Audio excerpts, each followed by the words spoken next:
Perajin industri rumahan tempe tahu di Kabupaten Empat Lawang mulai mengeluhkan bahan baku kedelai yang saat ini harganya merangkak naik.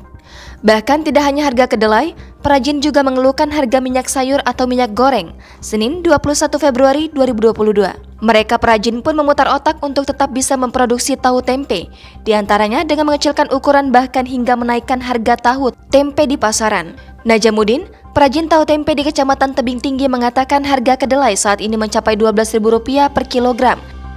Dari sebelumnya ada di angka Rp8.000 per kilogram. Iya, Lama harga lo ya? 14, kemudian 540.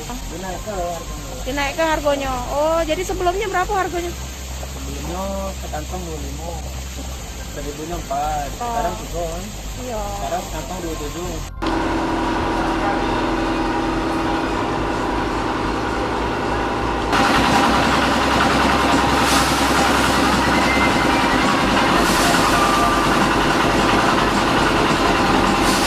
Iya, Lama harga lo ya? 14, kemudian 540.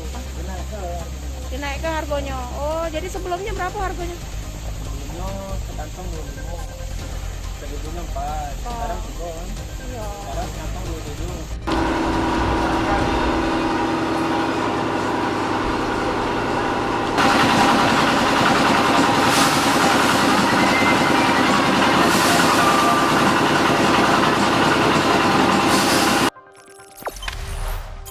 Jangan lupa subscribe, share, komen, dan like ya.